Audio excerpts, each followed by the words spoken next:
Bienvenidos a la clase de Accidente Cerebrovascular 2. En esta clase nos abocaremos al estudio de la presión intracraneana y la regulación del flujo sanguíneo cerebral. Es necesario aclarar que el tratamiento y clínica de esta patología exceden los contenidos de la materia.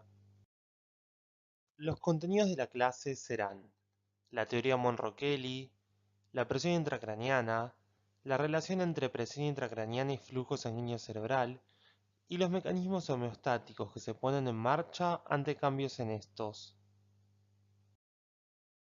Teniendo en cuenta que un accidente cerebrovascular se define como la aparición súbita de un déficit neurológico por interrupción del flujo sanguíneo, podemos encontrar distintos tipos de ACVs. Por un lado, los accidentes cerebrovasculares isquémicos, que implican la obstrucción de un vaso sanguíneo, impidiendo el flujo de sangre más allá de la obstrucción. Estos constituyen el 80% de los accidentes cerebrovasculares, pudiendo a su vez ser de origen intravascular, que estos pueden ser embólicos o trombóticos, como vimos previamente en la cruzada, o vascular, como es el caso del vasoespasmo o vasoconstricción generalizada. Por otro lado, los ACVs hemorrágicos constituyen del 15 al 20% de los casos. En estos se produce extravasación de sangre, pudiendo configurar una hemorragia intraparenquimatosa, como se observa en la imagen, o subaracnoidea cuando el sangrado se da a nivel del espacio subaracnoideo y se puede observar en las imágenes un volcado de sangre a nivel de este espacio. Los síntomas del ACV hemorrágico no serán provocados únicamente por el área afectada por la falta de irrigación, sino por el efecto de masa, es decir, por el espacio que ocupa esta sangre extravasada, y el aumento de presión intracraneana que esto conlleva. Un aumento de la presión intracraneana se puede observar en situaciones tales como un hematoma epidural, absceso o tumores, es decir, situaciones clínicas que generan un aumento de volumen de algún compartimiento dentro del cráneo. Por otro lado, también puede suceder en ACVs isquémicos que cursen con un gran edema. Analizaremos a continuación la teoría Monro-Kelly. En esta teoría consideramos un continente que es el cráneo, que es rígido e inflexible, y a su contenido, que es el cerebro, que es poco compresible y que lo llena por completo. Por lo tanto, consideramos al contenido total de la cavidad craneana con un volumen fijo. Así, los compartimientos intracraneanos, es decir, el parénquima, el líquido cefalorraquídeo y la sangre, deben mantenerse estables para que la presión dentro del cráneo se mantenga estable también. De lo contrario, un aumento de uno de los componentes será compensado con una disminución de los demás, o generará un aumento de la presión que este volumen ejerce contra las paredes del cráneo, es decir, un aumento de la PIC. En el contenido de la cavidad craneana encontraremos que el 87% corresponde al parénquima encefálico, el cual está constituido por el compartimiento intracelular, es decir, por glía y neuronas, y el intersticial cerebral o líquido extracelular. Ambos se encuentran en estrecha comunicación a través de las membranas celulares. Encontramos luego el compartimiento de líquido cefalorraquídeo, que constituye el 9% del contenido encefálico, el cual intercambia con el líquido extracelular a través del epéndimo. Por último, el compartimiento sanguíneo, que constituye el 4% del contenido y contacta con el líquido extracelular a través de la barrera hematoencefálica y con el líquido cefalorraquídeo a través de la barrera hematoencefalorraquídea y las vellosidades aracnoideas.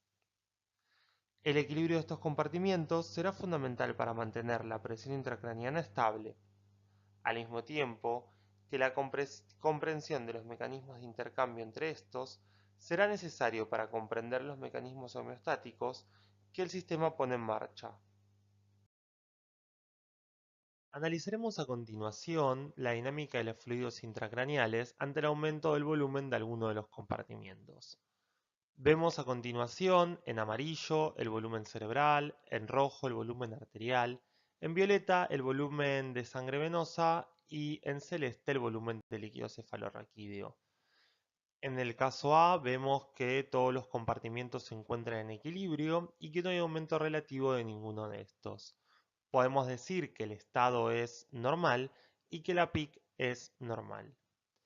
En el caso B, en cambio, vemos la aparición de una masa intracraneal, que es un aumento del volumen de alguno de los compartimientos, en definitiva, y podemos observar que el aumento de esta masa cursa con una disminución tanto del líquido cefalorraquídeo como de la sangre venosa. Esto está en coincidencia con lo que dijimos previamente respecto de la teoría de Monro-Kelly, donde si alguno de los compartimientos aumenta, el resto deberán disminuir necesariamente. Se observa de este modo un desplazamiento tanto de la sangre venosa como del líquido cefalorraquídeo a otras partes del sistema.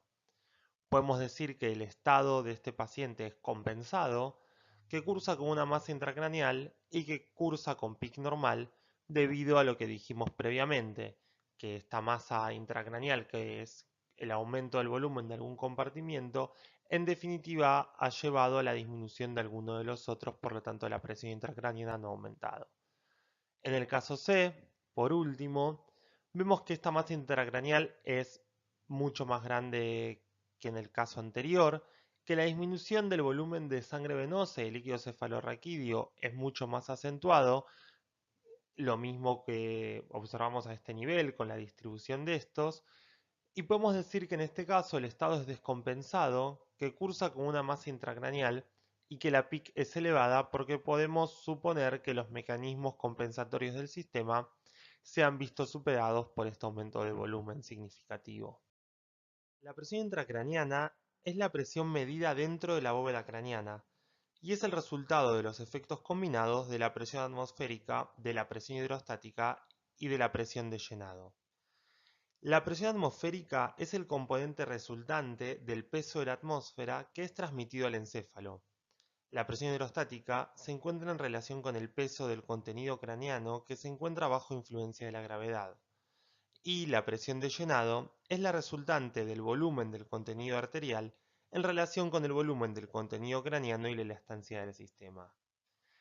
El valor normal de la presión intracraneana oscila entre 5 milímetros de mercurio y 15 milímetros de mercurio.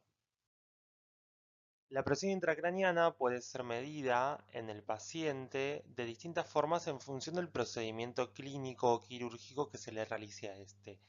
Así podremos medir la presión intracraneana mediante una ventriculostomía, es decir, midiéndola dentro de los ventrículos cerebrales, o se podrá medir con un catéter intraparenquimatoso de fibra óptica, o con un transductor epidural, o en el espacio subdural con un catéter subdural o con un tornillo subdural. Como se mencionó previamente, uno de los determinantes de la presión intracraneana es la presión atmosférica, que es la presión que ejerce el peso de la atmósfera sobre el sistema. De esta forma, el valor de la misma, y por lo tanto de la presión intracraneana, variará en función de la altitud en que se la mida, siendo menor si nos encontramos en la cima de una montaña que si estamos al nivel del mar. La presión atmosférica no afecta directamente la presión intracraneana, ya que el encéfalo se encuentra cubierto por el cráneo, pero se transmite principalmente a la cavidad craneana a través de la sangre de los vasos sanguíneos. La presión intracraneana se informa en función de la presión atmosférica, por lo que este componente no es habitualmente considerado, asignándole un valor de 0. La presión hidrostática expresa el peso del contenido craneoespinal que se encuentra por encima del nivel donde es tomada la medida. Como se observa en la figura, la presión del líquido en un determinado punto se encuentra en relación con la columna de agua que se halla por encima. A medida que la columna de agua es mayor, la presión en el punto inferior será cada vez más grande. Y también se puede observar cómo en el mismo sistema, a medida que se mide la presión en distintos puntos, ésta será menor cuando haya por encima de la misma menos peso. De esta forma, la contribución de la presión hidrostática a la presión subaracnoidea lumbar es más alta cuando el paciente se encuentra sentado que cuando está en decúbito.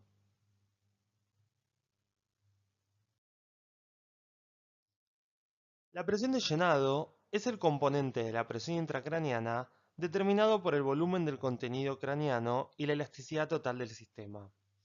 La presión de llenado es una medida del grado de llenado del continente dural. El volumen es la suma de la sangre, tejido cerebral y líquido cefalorraquídeo, como también la eventual presencia de alguna masa ocupante anormal. Para analizar la relación existente entre un cambio de volumen y el cambio de presión que esto conlleva, es importante analizar los conceptos de elastancia y compliance. La definición de la elastancia es el cambio de presión en función de un cambio en el volumen. Es decir, la elastancia describe la capacidad del contenido de expandirse o contraerse sin modificaciones sustanciales en la presión intracraneal. La compliancia inversa de la elastancia es el cambio de volumen en función del cambio de presión. La compliancia describe el efecto del cambio de la presión en el volumen craneoespinal. En esta curva de elastancia se puede observar la variación de la presión en función del volumen. Se observa que, a volúmenes bajos, la curva tiene una baja pendiente y corresponde al área de baja elastancia, mientras que cuando el volumen es mayor, la pendiente también lo es, produciéndose grandes cambios en la presión ante pequeños cambios en el volumen. Esta área de la curva corresponde a la zona de alta elastancia. Llegado a este punto, resulta pertinente preguntarse cuál es la consecuencia clínica de un aumento importante de la presión intracraneana. Por un lado, se producirá una disminución del flujo sanguíneo cerebral, con la consiguiente isquemia producto de esta disminución del flujo. Y por el otro, cuando la presión intracraneana supere todos los mecanismos compensatorios, que veremos a continuación, se producirán hernias encefálicas, es decir, desplazamientos de un compartimiento craneal a otro. El cerebro puede así expandirse por estructuras craneales como la tienda del cerebelo, la hoz de la cisura interhemisférica o incluso por el foramen magno del hueso occipital. Analizaremos la relación entre flujo sanguíneo cerebral y presión intracraneana. El flujo de un líquido, al igual que en otros sistemas, es directamente proporcional al gradiente de presión e inversamente proporcional a la resistencia. El flujo sanguíneo cerebral, entonces, depende tanto de la presión de perfusión cerebral como de la resistencia vascular cerebral. Por lo tanto, diremos que el flujo sanguíneo cerebral es igual a la presión de perfusión cerebral sobre la resistencia vascular cerebral. Por su parte, entendemos a la presión de perfusión cerebral como a la fuerza generada por el gradiente de presión que moviliza la sangre a través del sistema.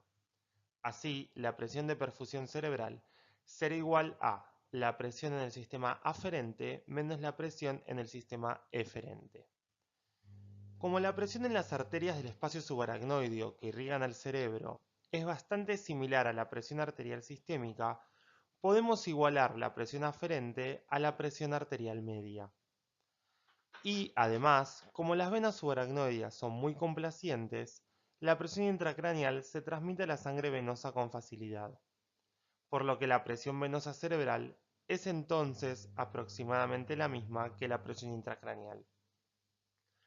Por lo tanto, la presión de perfusión cerebral puede simplificarse como la diferencia entre la presión arterial media, PAM, y la presión intracraneana, PIC. Para finalizar, se considera la presión arterial media como la presión promedio en las grandes arterias durante el ciclo cardíaco, y se calcula como la presión arterial diastólica más un tercio de la diferencia entre la presión arterial sistólica y la presión arterial diastólica. Resumiendo lo expuesto, podemos decir que el flujo sanguíneo cerebral es igual a la presión de perfusión cerebral sobre la resistencia vascular cerebral y que la presión de perfusión cerebral es igual a la presión arterial media menos la presión intracraneana. Por lo tanto, diremos que el flujo sanguíneo cerebral es igual a la presión arterial media menos la presión intracraneana sobre la resistencia vascular cerebral. A partir de aquí podremos analizar qué sucederá cuando se modifiquen algunos de estos componentes. Por ejemplo, ante un aumento de la resistencia vascular cerebral, es decir, una vasoconstricción, observaremos una disminución en el flujo sanguíneo cerebral. Por otro lado, si por ejemplo hay un aumento en la presión intracraniana, observaremos una disminución en el flujo sanguíneo cerebral.